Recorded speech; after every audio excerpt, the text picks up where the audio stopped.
Барлықтарыңызға сәлем, каналыма қош келдіңіздер. Мен бүгін ерекше тағам түрін жасап көрсететін боламын. Ең алдымен қамырын дайындап аламыз. Ол үшін жылы суға тұз, сармай және ұн қосып араластырып аламыз.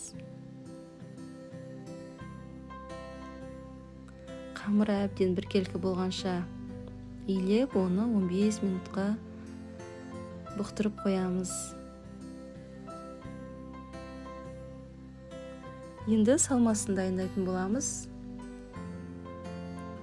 Етімізді жуып, сақтап турап аламыз.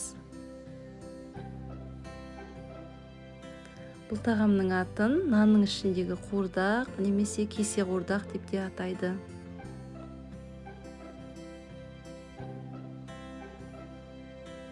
Өте ерекше жасалатын тағам. Сіздерге де жасауға кеңес беремін. Енді дәл осылай пиязды және картопты турап аламыз.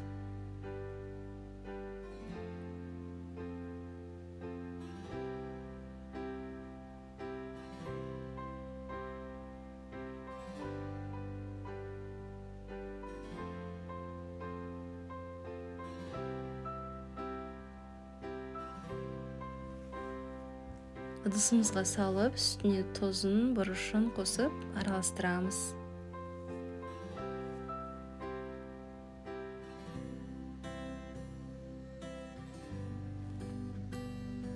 Енді қамырды жаюға кірісеміз. Қамырды 6 үлкен бөлікке және 6 шағын бөліктерге, кішкентай бөліктерге бөліп аламыз.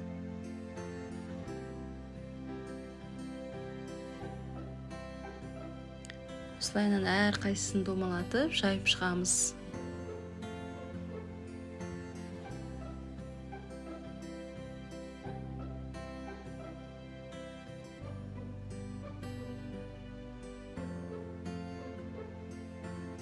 Енді қамырымызды осындай кесеге немесе осындай шағын ыдысқа салып, ішіне салмасын салып, үстіне кішкене сармай қосып, бетін бекітетін боламыз.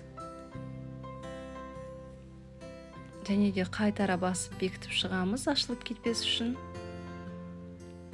Және осылай әдемілік үшін шетін өргендей қылып басып шығамыз.